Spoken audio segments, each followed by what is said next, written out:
What's up, family? Welcome to episode 15 of Stack Sats or Die Trying, the Bitcoin only show brought to you by the Hood. I'm your host as always. My name is Jimmy. I want to start off today's episode by apologizing to those that tune into our weekly Bitcoin giveaway and Friday Live. We have missed the last 2 weeks. So the first week I had an emergency in my family. I had an elder relative that I had to take to the emergency room. And thank you for everybody who sent, well wishes. They are doing better now. They're back home. And this past Friday, for those that have been following the news, there was a huge storm in Houston. Everyone knows my brother Corey is relocated to Houston, and he lost his power, but the family is okay. But he had to make sure the family and everything was secure, and he didn't have power, so we decided just to cancel that show. This show specifically is about Bitcoin. Our regular show, we talk about personal finance and Black wealth, but we are family first, and that comes before everything. We're not out here trying to finagle people for money or things like that, like a lot of other people are doing online. We just want to share information, build the community, have fun in doing so, but family always comes first. But we consider you guys that watch all of our content family as well. So this one, apologize because I know a lot of people look forward to that Friday show, specifically our Bitcoin giveaway. And it will be back this week, God willing. Life has been lifing lately. But life is also good, man. Closed on a new home for myself and my family. So I'm excited about that. Everything's going well. Health-wise, I'm doing well. So, my brother and his family are safe, even though those storms and shout out to everybody who had to deal with those storms, man. Love to you people. And because I saw that some folks actually lost their life, and, a loss of life is nothing to play with. So with that being said, I can't complain about anything. Things are good, but I wanted to start the show off by saying that because, some people hit me up and just make sure everything is okay, checking in on us, and everything's good. But, family always comes first. But this is our Bitcoin show, so let's talk some Bitcoin, right? A lot of things happening in the world of Bitcoin. Michael Saylor had his conference where, he talked to businesses about Bitcoin. So he's still out, being the evangelical person that he is and talking about what's good for Bitcoin. But what I want to talk about in this specific episode is a realization I had, and I'm always go on my little journeys. I'm gonna take you down while my brain works and what I'm thinking about. So I was reading this article, and I'm getting ready to share the article. Shout out to all of our audio listeners. I will read some of the articles so you can understand exactly what it is I'm talking about. If you're watching the video, shout out to you as well, because you can see the actual article. But this article comes from Market Insider, and let me explain to you what it's talking about. It says, the state of Wisconsin purchased $163 million in Bitcoin ETFs in the first quarter, right? So a couple bullet points. The state of Wisconsin purchased $163 million worth of Bitcoin, according to their 13F filings. The state of Wisconsin Investment Board purchased Bitcoin ETFs from BlackRock as well as Grayscale, all right? So the pension fund overall is worth about $150 million. There's a little bit more information about exactly what went down with this specific state pension fund. But I don't need to read all this. I will leave the article if you want to dig deeper into the pension fund, when they bought and all that kind of stuff. But I think that the bigger part of this story, right, is the fact that a lot of bigger institutions are coming up on times where they have to report their 13Fs, right? And when that happens, you'll see just how many have went ahead and dipped their toes in the Bitcoin water. We saw that JP Morgan, I talked about in a recent episode, how JP Morgan, even though Jamie Dimon, who is the CEO of JP Morgan, talks down on Bitcoin, how his institution had Bitcoin on his balance sheets. But what you're going to start seeing is bigger and bigger institutions with Bitcoin on their balance sheets. And this kind of changes a lot of things, right? So what I'm getting ready to say is probably going to piss off a lot of hardcore Bitcoiners, but I don't care. Let me explain something to you. When I first got into Bitcoin back in 2016 through 2017, it was interesting going to, they have Bitcoin meetups. If you go to the meetup website, you can find people who are interested in Bitcoin and learning and studying who have meetups. And it was interesting early on because there was this, libertarian revolutionary spirit to the meetings. As time goes on, you see more normies become part of the meetings because they're looking to learn. Now you find when you go there, you see more bankers, you see more people in high finance who are interested in Bitcoin. What I'll say to that is you can't control who gets into Bitcoin, right? So I talked about this last episode. If you're on the left side politically, you can't control that right wing folks use Bitcoin, and if you're on the right wing, you can't control that left wing folks use Bitcoin. Bitcoin can care less about your politics. TikTok, another block. Bitcoin doesn't care about your politics. It doesn't care how you feel. It's going to keep doing what it's doing, and it's going to keep being the hardest money to ever exist, as well as digital property. So the property. So let's think about it this way, right? And I'll make the argument that Bitcoin is digital real estate for the rest of my life. But if a piece of real estate exists, right? And let's just say you're a scumbag, don't care what your political leaning is. You're just a scumbag, terrible person, but you have the capital to buy that property. Guess what? You buy that property. Doesn't care about your politics. Doesn't care which side you fall on. You'll be able to buy that land and that property. The same can be said for Bitcoin. But so here's where I'm going with all this. Where I'm going with all this is I know that even myself as a hardcore Bitcoiner, when I'm talking to people on a daily basis, I'm talking about it being censorship resistant. I'm talking about it being outside of every other investment you have. I'm talking about self-custody and cold storage. These are the tenets and things that we talk about every day as Bitcoiners. But we also understand how the system is flawed, problems in the system, how fiat currencies lead to a lot of the problems within our culture and our world. I've already talked about the Bitcoin standard. Another book is the Fiat Standard, written by Saifedean as well. Excellent book. But so if you read those books, you have an understanding how fiat can lead to other things. It's like that DirecTV commercial. Like you can trace anything back to DirecTV. You can trace a lot of things back to us using fiat for money, right? Everything as it pertains to health, criminal justice, just people not really caring about creating value, but being rent seekers. That all goes back to fiat. So these are the reasons that we talk about Bitcoin being outside of the system and being able to create a new system. It's also why we talk about self-custody, censorship resistant, these principles that we believe in as Bitcoiners. But I also have to be a realist. And what do I mean by that? What I mean by that is I've been orange pilling and talking to people at this point. We're talking about 2016. We're in 2024, 8 years now.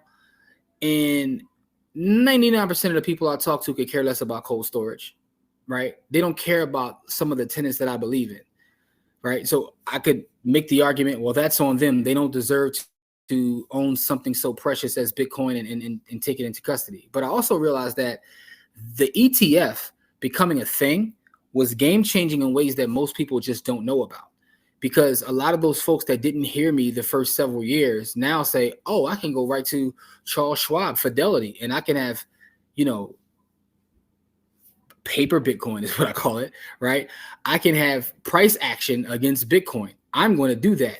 There are a number of people, specifically elders in my family, who didn't want to go through the process of setting up an exchange account, moving it to cold storage. And I had to come to the realization that most people don't care about that. But even if they understand the value proposition, they don't want to go through the hassle. The ETF changes that.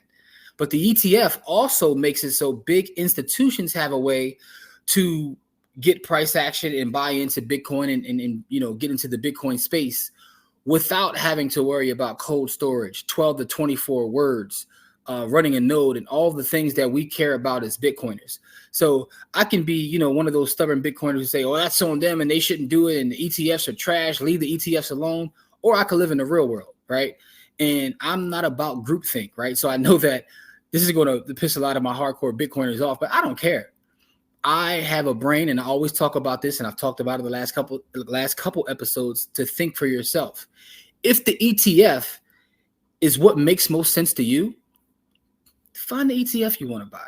Now, people are saying the ETF is one big rug pull and all these other conspiracies, and that's fine. I don't believe in that either. I think it's another way to accumulate the hardest asset.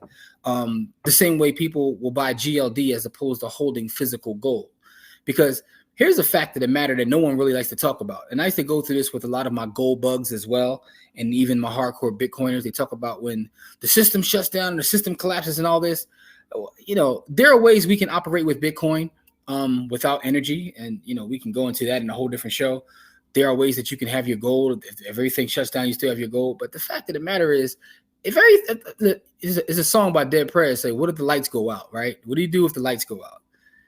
The lights go out. I'm not going to be thinking about my Bitcoin, my stock, my gold. I'm going to be grabbing my pistol, right? So maybe I should create a new show. Stack pistols or die trying. But that's the reality. Reality is if everything goes down, the system collapses. That's the way some people believe. I ain't thinking about my Bitcoin. I'm thinking about my UAP. I'm going to see what kind of pistols, what kind of biscuits, what kind of burners, or whatever, like, slang you want to use for it. Toast, you know what I'm saying? The 4 pound, listen, I'm a man with a license to carry. I got a big 357 that'll make your CD skip in your car, as Eddie Morris said back in the day. Shout out to Eddie Morris, man. You know what I mean? Big stuff to make your CD skip, man. I know we don't listen to CDs in a car no more, but it was a fire line by Eddie Morris, man. So I had to, for those that watch battle rap. But that's aside. Point is, you're not gonna be thinking about your Bitcoin. You're gonna be thinking about your gun.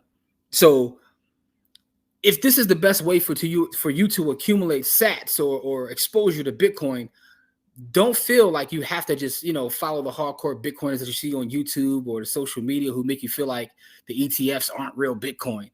I get it. Believe you me, I get it. But this article made me just think about the fact that this gave a state pension fund the ability to buy $163 million. I don't think people understand how crazy this is. A state pension fund, and there's no telling how many other state pension funds. I mean, I guess time will tell as they have to report out their holdings. But we see J.P. Morgan, we see Wells Fargo, we see state pension funds. This is another instrument that will allow you to accumulate wealth, and that's what we're talking about: accumulating wealth for our family and protecting ourselves. So don't fall into the all the stuff you see with you got to buy it and get it in cold storage. Now, my thing is this caveat to that. I still think that's more valuable Bitcoin, one that is censorship resistant and that you control yourself. So am I going all ETF?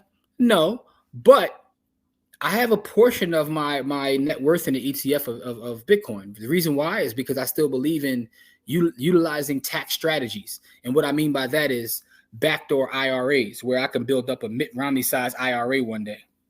And for those who don't know what I mean, go Google Mitt Romney's IRA and see what kind of chicken Mitt Romney stashed in his IRA. I want to build one of those for my family, where my IRA is so ridiculous that it just makes you sick when you see the statement.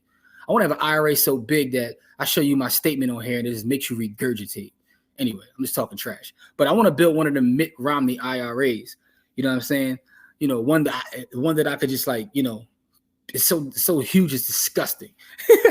But so that's one of the reasons why I use the ETF, because I just fill my ETF full of that. Like, boom, here we go. Bitcoin every year. It's Bitcoin. Well, since the ETF is around. So it's been 1 year so far, or 2 years now, because I just did 2024. So 2023 and 2024, boom, Bitcoin ETF. My preferred one is IBIT. Not investment advice at all, but that's just what it is. I also own some of the BitB ETF, where I use for cash flow that comes from rental properties.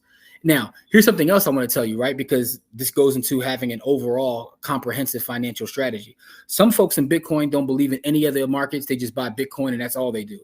I'm diversified in 3 spaces, and I've said this on this show and several shows: Bitcoin, single family residential real estate, and I have a couple ETFs, and that's my portfolio. It's very simplified, but very powerful, because I just working on providing value, getting compensated for that value, and then putting that into those assets that I mentioned. So it's just very simple. My life is simple. You know what I mean? And I practice the KISS. Keep it simple, stupid. I practice that. You did, but, and also something else I want to add to this is I just mentioned to you guys that I just recently, settled on a new home for my family, but it's also different because my Bitcoin that's in cold storage, if I still have it, because maybe I lost it in a boating accident, I may or may not even have it. I don't know. But the ETFs, when I walk to the bank and I could show the bank, I got 6 figures in ETFs right here. Okay, Mr. Williams, how much money do you want? So it also helps you as you navigate the world, being able to buy assets, right? So I'm never going to, if I still have my cold storage, no one's going to know what's there. That's if I have it, because I probably don't even have it. I think I might have lost it. So, but the stuff on ETF I can use in different aspects of just everyday finance. I could use it when I want to buy properties. Now, it's an asset on my balance sheet. It's a liquid asset on my balance sheet, which makes it even more like, popular than or more usable than my real estate. It's liquid. I can go press a button and cash out as long as the market's open, right? So that helped me in terms of purchasing property. Also, if I want to take a loan against my Bitcoin, I'm never going to touch my stuff that's in cold storage, assuming I still have it. I'm going to use the ETF, take a loan against that to be able to navigate the financial streets, right? So I say all of that. I say all that to say I am not one of these people who is like, tied up in a bunker with a shotgun, who's just a Bitcoiner that says you do nothing else but Bitcoin. I'm out in these financial streets building I'm trying to build a Mitt Romney maybe I should nickname this episode Mitt Romney type IRA for Bitcoin. You know what I'm saying? But it is what it is, man. That is a funny name. And I just think it's funny to, put Mitt Romney's IRA on blast because people may have forgot about it. But I remember it when he ran against Obama and it became a talking point during the election because the number was so ridiculous. I don't even remember what the actual number is. I think it was like 100 million something he had in the IRA. And it was like, yo, IRA limits are like, at the time, they escalated from like 2,000 to 3,000, 4,000, 5,000. Right now in 2024 is $7,000 that you can put in annually. How the hell did you get 100 million in there? And if you just Google it, you'll see he figured out ways to put assets that, had a huge growth potential within his IRA because of he was in investment banking. And you think about an IRA, specifically a Roth IRA, you never pay taxes on it. So my man is sitting on like 100 M's he don't have to pay taxes on. So I'm going to use Bitcoin as my vehicle to get me one of the Mitt Romney type ignorant IRAs. Anyway, but even in the middle of doing that, being able to borrow against it is powerful. Being able to use it as leverage to buy real estate is powerful. So don't feel like you just have to go down this road of just buying cold storage. And I think that's the kind of what I want to talk about this week, or that's the message I wanted to come across this week. This article is what made me think about it because I've had back and forth arguments online with like Bitcoiners about the use case of an ETF. And I know a lot of people who are hardcore into crypto, they're just like, I'm trying to get away from the system. And I understand that, but I guess I'm somewhere in the middle, right? I'm trying to do both. I have allegedly, I may have something set aside that's outside of the system, but I know how to use this specific strategy to work within a system, right? I could build up 6 figures in the ETF and I can go borrow against it to do other things. Like, what are we talking about here? And it doesn't put the pure Bitcoin at risk of loss, right? For those that have played in the DeFi space, as the DeFi space was maturing a couple of years ago, we know about rug pulls and losses. I don't want to lose my Bitcoin because I think it's my most valuable asset. It is digital property. But this ETF it gives me the ability to use it to grow a portfolio in terms of value and do all those DeFi things. And it's easy. It's easy peasy, right? Imagine trying to show a banker like your cold storage to use. Now, one day that may be the case. In 2024 is not as easy, right? I can go to Wells Fargo and with my Wells Fargo brokerage and say, look what I got in my brokerage account. And it's all tied to Bitcoin, but it's rolling, right? And it's like, they say, what do you want? And I'm not even exaggerating. I'm being honest. And I'm being very transparent about who I use. I just got, I'm not going to tell you the amount because I'm not trying to get put in nobody's trunk. I just got a nice size, mortgage, which is also a bet against the dollar, by the way. And I just went to them and said, yo, I want a new credit card. Here's my ETFs, that I have in Bitcoin. I have assets with you guys. Boom. They gave me a huge 5-figure credit card, right? I don't even need the credit card. I'm not going to use it, but I was just testing out having Bitcoin in an ETF. How can I leverage that in the regular markets? And I've leveraged it already to see that it's very, very powerful. And so I want to leave you guys with that. If you have any questions about Bitcoin ETFs, about my logic or thought for, having this conversation, because I already know I'm gonna get a lot of inboxes from my Bitcoiners like, why are you pushing people to the ETFs? And I'm not pushing anyone to anything, right? Because this is not investment advice. This is for educational, informational purposes only. I'm talking about my own life, how I see the world through the lens of Bitcoin, what it means to me, Jimmy from By the Hood, not anyone else. But as I learn, as I grow, as I mature, as I actually go out and do things, because I'm not just talking about things from a theory standpoint, what we like to do, another reason why you don't see us online all day is because we're actually living our raps. We're out here working in the spaces, using these tools and using them, in traditional finance as well as, not TradFi. So I can tell you that having those ETFs allow me to make moves financially that the corn I got that I may have, I think I lost it, but the corn that I had and I have way more corn in cold storage, but I wasn't able to leverage it the way I was the ETFs. So powerful, man. And it's very exciting too. It's very exciting because now it's like, yo, I have digital property that I can, because again, when you come from the real estate space, we all know about leveraging one property to get another. Now I'm like, yo, I can leverage my digital property to buy physical real estate, and then vice versa. As I appreciate that, I could take loans against that to go buy the ETF. And now it's like, I got a whole system going right now. This is why I'm smiling. I got a whole system going right now. Like, sky is the limit. Life is good. Shout out to Nas. Speaking of Nas, man, I may want to, purchase a club and start up a realty, as my man Nas says, man. Shout out to Nas, man. I was just listening to It Was Written, man, and 20 plus years later, I'm like, damn, this is a damn good album. You know what I mean? Illmatic is the Bible. It Was Written, you know what I'm saying, might be the New Testament. That's how we are carrying it from this point on, man. With that being said, man, I appreciate the feedback that I get from every episode. Shout out to my brother Ross Assignment. You catch all my pop culture references in the show. Some of y'all don't catch any of them. That's all good though. But I hope you get some value from what I'm talking about, because again, I'm going to come on here and ramble about Bitcoin every week. You may hate it, and that's fine too. If you hate it, guess what? I love you. I love you too, man. You know what I mean? I saw someone online this week. Someone slandered someone else, said something crazy about him, and their response was, yo, I love you. And I was like, what? But the person that they said it to didn't even know how to respond to that. They was like, oh. And I was like, how about that? Next time somebody says something crazy to me, I'm just going to respond with, yo, I love you. All right, I'm tripping now. I'm just laughing at myself. So let me get out of here, man, for y'all think I'm crazy. You know what I mean? It is Gemini season, man. My birthday is in about 8 days, man. So wish your boy a happy birthday, man. May 27th is when the God was born. But I love y'all nonetheless, man. Give me some feedback. Leave me a comment. Let me know what you think about the ETF. Have you bought a Bitcoin ETF yet? Or are you still just buying it on Coinbase, whatever exchange you use? We don't do Coinbase over here. We do Swan and Strike. Link for Swan and Strike is in the description as well as the show notes. That's where we buy our physical Bitcoin. ETF-wise, listen, I tell y'all all the tools I use. I'm a Charles Schwab, and I have a Wells Fargo brokerage. That's my two main brokerages. You know what I'm saying? Strike Swan is where I cop my physical Bitcoin. And that's it, man. Like, you know what I mean? Like, I just keep it very simple. I don't do the Robinhood. I don't even use M1 no more.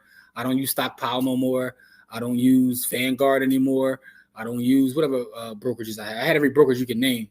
I go back to the what was the first brokerage I had? It was Purple. What the hell was it? It was well, I think the first one I had, because I think they got bought out by ING, but before ING got purchased, it was called Share Builder.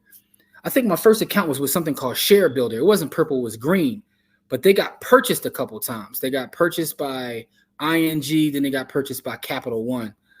That's how far I go back on my investing journey. But at this point, I've literally simplified things. Two brokerage accounts. You know what I'm saying? I buy physical Bitcoin from two spaces, and we rock out that way, man. So if you want to check out Swan or Strike, go to the link in the description because it gives us both. And it's an affiliate code. I keep it a stack. It's an affiliate code. Not gonna lie to you. You know what I mean? I don't care if I got $2 billion. I feel some type of way when y'all don't use the affiliate code, yo. All right, y'all. Listen, love y'all. Give me feedback. Cop the ETFs, man. Stack sats or die trying, as always. Brought to you by the Hood. Peace.